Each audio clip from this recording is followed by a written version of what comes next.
Magandang gabi po sa inyong lahat. Ako po si Cheche Lazaro para sa bagong edisyon ng The Probe Team. May tatalo pa ba sa sakripisyong iwanan ng kasintahan at isa-isang tabi ang pagkakaroon ng pamilya? Kilalanin si Sir Rudy at alamin kung bakit niya pinili ang buhay Boy Scout.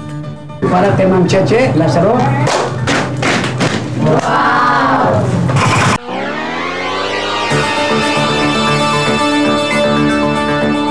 Ano ang pagkakapareho ni Tirso Cruz III, Edgar Mortiz at Congressman Dante Liban?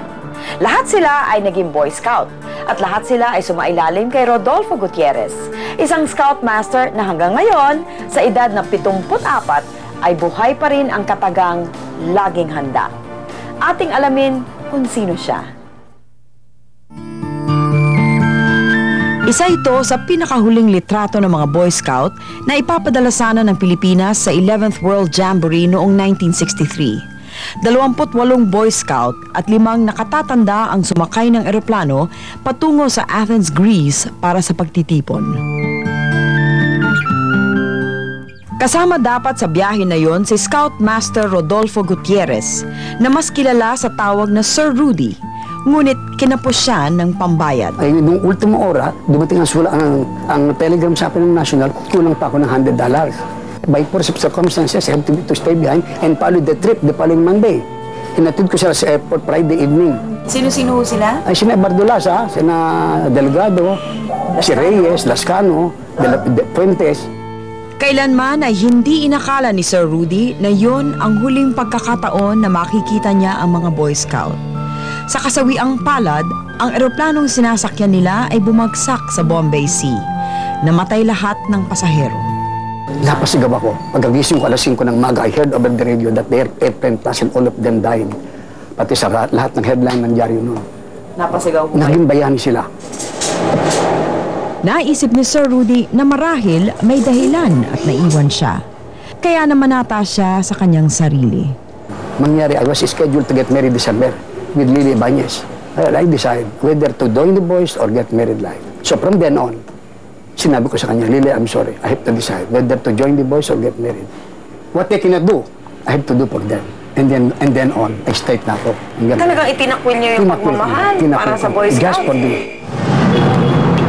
Dito sa rotonda ng Tomas Morato sa Quezon City, may monumento na tumatayong palatandaan ng mga buhay na ibinuwis ng mga Boy Scout. Ang mga kalsada rito ay ipinangalan din sa mga nasawi. 36 na taon na nakalipas magmula nang mangyari ang trahedyang yon. Ngunit patuloy na umaagos sa dugo ni Sir Rudy ang scouting.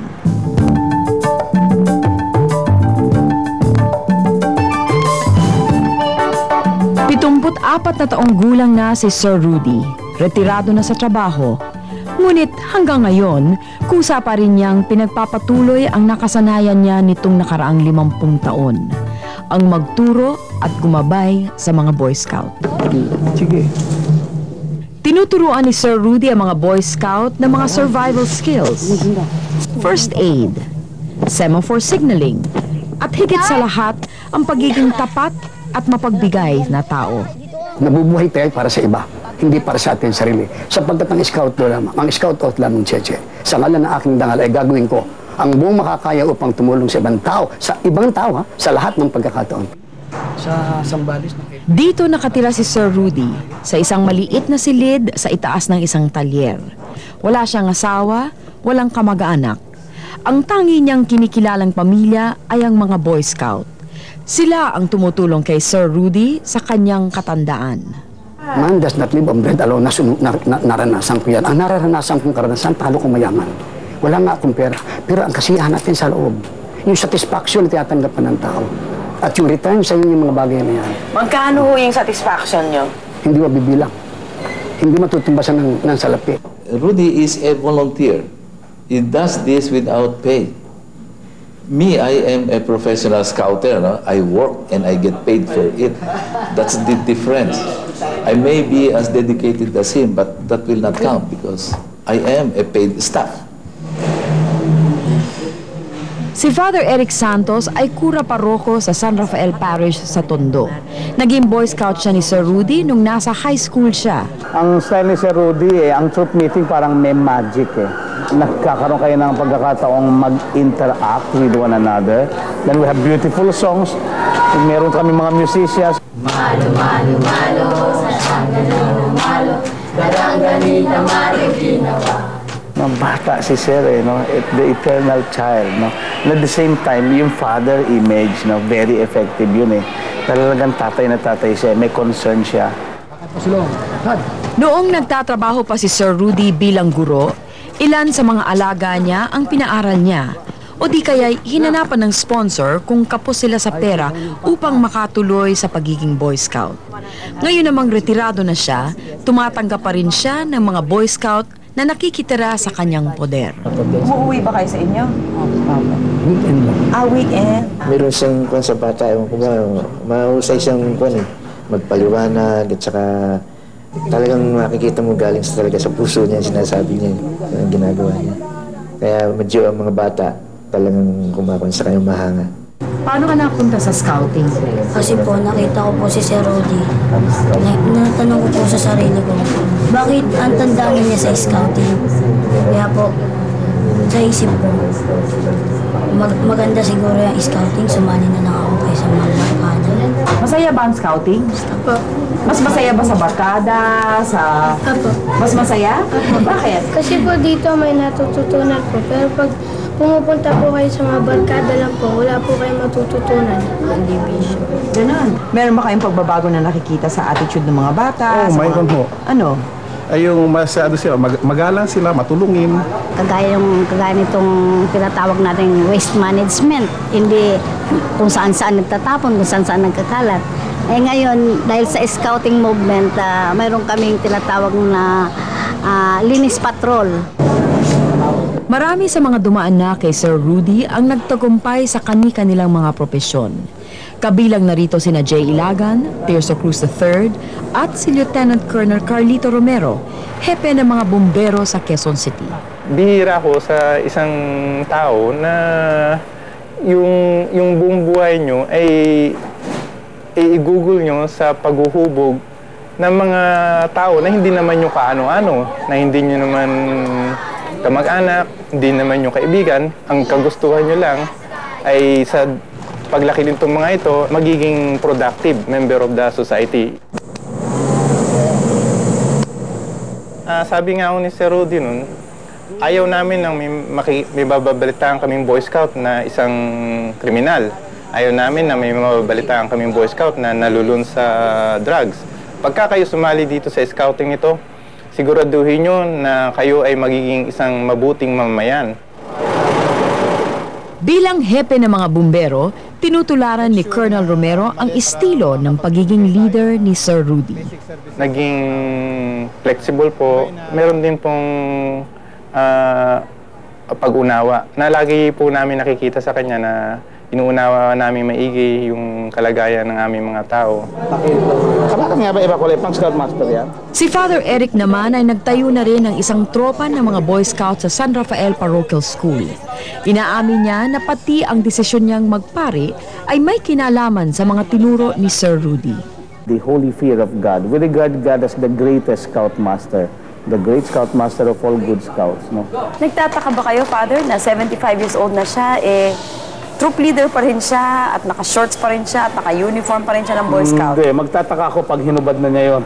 Elbows up, Miss Ben. Miss Ben. Singing melodies in my heart. Singing melodies in my heart. Singing melodies in my heart. The real way to happiness is by giving out happiness to other people. Try to live this world a little better than you found it, so that when your turn comes to die, you will have the happy feeling that you have not wasted your time, but have done your best.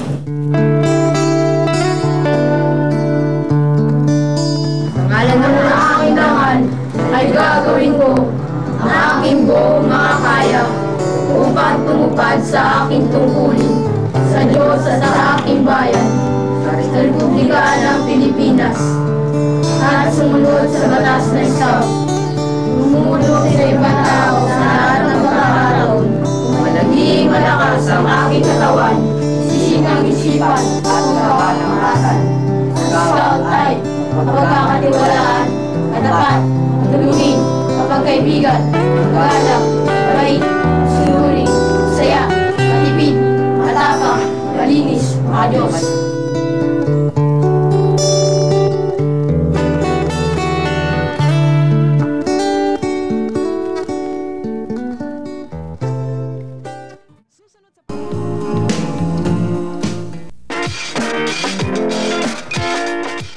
Sabi nila, manner ako sa lolo ko.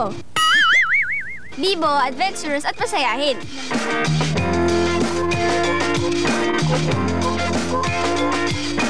At ngayon, may papakilala ako sa inyo na halos kasing edad ng lolo ko at kasing sarap ding tularan.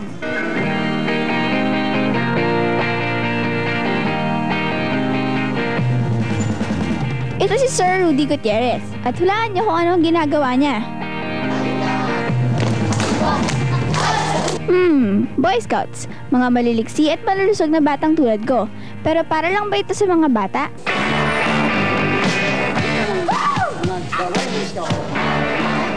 Si Sir Rudy ang Scoutmaster ng mga Boy Scouts na ito.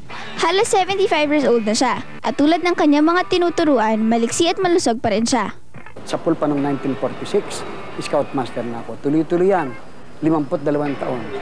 52 taon? Aba, pati mga magulang ko di pa pinapanganak nun. Ngunit paano nga ba siya nagsimula sa pagiging Boy Scout? Sabi ni Sir Rudy, bata pa lang siya'y naulila na siya. Kaya't nung 19 years old na siya, napagpasahan niya at ng kanyang mga kaibigang bumuo ng isang organisasyon. Na ang aming motto ay laging handa. Nakita ko sa mga bata, ang aking kaibigan, aking mga kamag-anak na hindi ko na gano'n. Iginawa nila ako doon isang bahay-bahayan. Doon nagsimula ang scouting. Naging teacher ako tuloy at mula noon, naging scoutmaster na ako.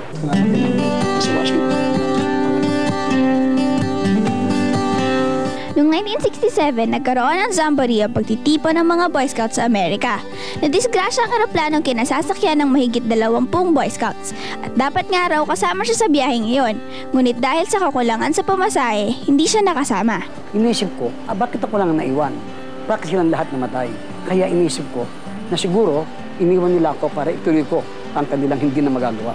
Kaya yung aking girlfriend na dapat kong pakasalan ng December, kinuusap ko na huwag na namin ituloy ang kasal namin pagkat napagpasyahan ko na ang buhay ko, ibigay ko na sa scouting. At tuloy-tuloy na lahat ng mga World Jamboree halos napuntahan ko, walang katumbas ang aking kasiyahan. Naku, oras na para bisitahin ko ang camping site ng mga Boy Scouts. Pero hintayin ko lang raw siya sandali, sabi ni Sir Rudy. Bakit kaya? Aba, bagay na bagay nga. Makikintab na sapatos, berdeng shorts, bagong plansyang Boy Scout na polo, mga patches, kerchief na nakatali sa bandang leeg, at tindig na tuwid.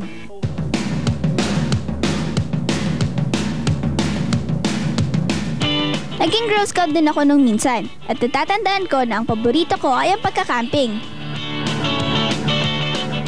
Ano yung position mo sa scouting? Ako ang senior patrol leader. Ako ang may hawak ng buong troop. Ako ang nagli-lead sa kanila. Ano yung mangyayari dito? Overnight camp namin to. To train them para sa pasukan, well-prepared leaders na sila para hindi sila mahirapan sa pag-handle ng bata. Kasi bago sila maging leader, kailangan matutunan din nila maging member. At syempre, maraming natututunan dito tulad ng bandaging, first aid, para iyon, naggamit namin kapag mayroong mga emergency. Yung semaphore signaling.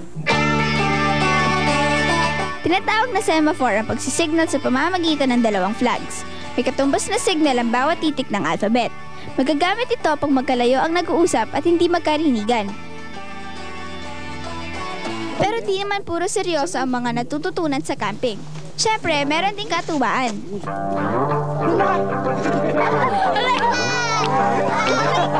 Iba't ibang klaseng skills, games, yung mga tinutunan nila sa aming kaalaman at yung character building sa amin. Magandang hapon po sa inyo lahat. At syempre, hindi pa payag si Sir Rudy na hindi ako sumali sa katuwaan nila. Ginawa pa nga nila akong honorary Boy Scout. Girl Scout pala. Naku, hindi yata ako masyadong makasunod sa mga laro nila. Daig pa nga ako ni Sir Rudy eh. Mabuti bang teacher si Sir Rudy? Oo, siya yung pag seryoso ang usapan, seryoso din siya. Pero minsan meron din kaming katuwaan, ganon. Mabuti siyang teacher. Katunayan nga yan. Naging scoutmaster din siya ng papa ko. Kaya ngayon, nandito din ako. Mula nung Cub Scout pa ako, dinig na yung pangalan niya, Sir Rudy, kahit saan magpunta. Kaya nga naman, maswerte ako dahil I had the best quality of scouting there is. Parang siya yung tumatayo na din namin tatay. Bali, parang pagkasama namin siya, parang lumalakas pa yung loob namin para maging Boy Scout. Gano'n mo katagal ka gusto maging Boy Scout? Baka gusto ko na din katulad ni Sir Rudy, pang habang buhay na din. Alam mo, katulad ng isang ama, kahit dalawang pamilya mo, marami kang anak, pag mahal mo ang pamilya mo, wala kang pagod. Kailan niyo pong balak resign? Nag-retire lamang ako ng 1 taon. Pero hindi ko balak na huminto ng paglilingkod. Habang buhay ito, nagagawin ko. Hanggang ako'y malakas, sasama pa rin ako nasasama sa mga bata sapagkat sila ang buhay. At sana nga'y matagal pang makapagturo si Sir Rudy dahil ang mga nagawa niya para sa mga batang ito at sa kanya naging mga estudyante ay higit pa sa maaari kong pagkasyahin sa kwentong ito. Bagamat 74 na taong gulang na, si Mang Rodolfo'y nananatiling Boy Scout pa. Nakita ko ang tunay na kaligayahan sa scouting sapagkat mintas ako naglilingkod sa mga bata, lalong nag-iiba yung aking pagminasa. Patuloy na nagpapakita ng magandang halimbawa dahil itong si Lolo laging handa. Sa mga kakampi nating apalitenyo, makasadya na kayo. Alam niyo ba na itong samahan ng mga Boy Scout sa Pilipinas ay may miyembrong singtanda na ng mga lolo natin? Hindi ho kami nagbibiro. Heto't kilalanin niyo ang 74 na taong gulang na Scoutmaster na si Ginoong Lolo Rodolfo Gutierrez. At mapapatunayan niyong si Lolo laging handa. Nang binuo ni Scoutmaster Rodolfo Gutierrez ang samaang Boy Scout sa Tondo, Maynila, 10 sentimo pa lamang ang halaga ng pagpaparehistro bilang Scout. Doon sa Alameda, Tondo, na kung saan ang ilang batang karsada ay inyakakungo na maging Scoutmaster nila. Kaya ako nakapagsimula ng scouting dahil ang mga bata ang naghikayat sa akin na ipon ko sila sa isang troop. Naging malaking hamon kay Mang Rudy ang kanyang nakaraan. Bagaman lumaki siya sa bayang Ampunan, hindi ito naging hadlang para marating niya ang kanyang mga pinapangarap na tagumpay sa buhay. Yung taong yan talagang sakul pa sa simula nung makilala ko. Kasi bago pa lang na Scoutmaster hanggang sa ngayon, sa ilang taon nang nakalipas, madaming taon. Talagang hindi humiwalay sa Boy Scout. Bagamat na gusto siyang mabigyan ng mataas na posisyon sa Scouting, hindi niya iniwanan ang mga tungkol sa kabataan. Maging ang pag-ibig ay kanyang isinaisang tabi para lamang sa Scouting. Ako'y nakatakdang ikasal kay Lily Ibanez, na girlfriend ko doon sa Tondo, noong December 1963. Ano pat itong Boy Scout na magpupunta sa Jamboree, ako napili ng mga magulang na maging guide nila, Scoutmaster nila. Pero naka-schedule ako lumakad ng Lunes, umalis sila ng Biyernes, kinabukasan madaling araw, sa lahat ng radyo at periodiko, patay silang lahat sa airplane crash sa Bombay, sa Athens, papuntang Athens, Greece. At kahit ngayon nabubuhay ng mag-isa si Mang Rudy dahil sa paglalaan niya ng kanyang sarili sa pagsisilbi sa mga kabataan, di siya kakikita ng anumang bakas ng kalungkutan sa kanyang mukha. Parang blessing in disguise sa akin. Nakita ko ang tunay na kaligayahan sa scouting. Hindi ako nagsisisi sapagkat ang dami kong nagawang pagbabago sa aking kapwa. At bilang Boy Scout na laging handa. Katunayan, 2 alaga ko, si Jeff at saka si Orlan, ay pinagkakatiwalaan ko na ng aking lahat ng may iwan. Sila nakakaalam ng lahat ng dokumento ko, pati bilibingan ko, nakahanda na ng aking ataol. Kaya ng pagkatuto ng kanyang 2 tanging yaman sa buhay, inaasahan ni Mang Rudy na lahat ng karangalan at kabutihang kanyang pinamalas ay matatanim din sa isipan ng lahat ng munting Pinoy Cub Scouts. Mabait po siya sa amin at saka pinagsasabihan niya po kami, pinangangaralan po niya kami para matuwid po yung mga mali po namin. ang dami po namin natutunang skills po sa kanya. Yung mga hindi po namin natutunan sa amin po, mga paaralan po tsaka bahay po namin, sa kanya po namin natututunan.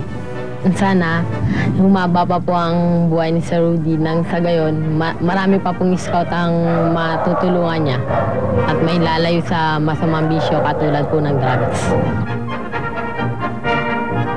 Yan ang matandang may kinatandaan. Bilib kami sa inyo, Lolo Rodolfo. Talaga namang on your honor.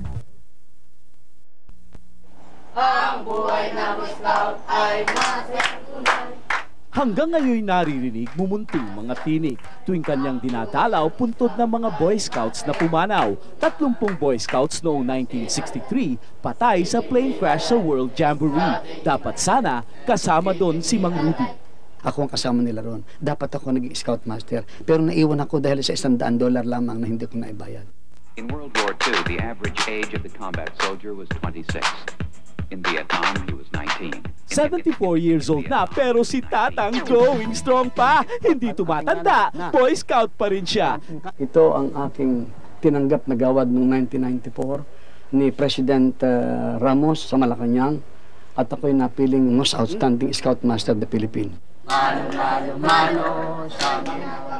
Walang paglagyan ng kasiyahan sa piling ng kabataan. Hindi naman bonjing, sobra lang devoted sa scouting. Nagpakatandang binata para boyish pa rin siya. Pag-aasawa, malayo pa sa isip niya. Maaaring manligaw. Katunay, may mga nagkakaklas din sa akin, sinasabi nila.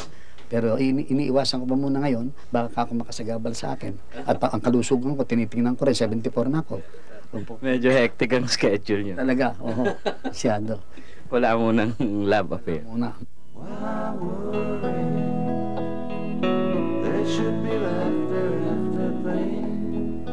Itong antigong Boy Scout, cool talaga. At dahil Boy Scouts, mahal na mahal siya, anytime, pwede na siyang mamahinga. Dahil mga Boy Scouts na ampun niya, nag-ambag-ambagan para ipagawa ang kanyang huling hantungan.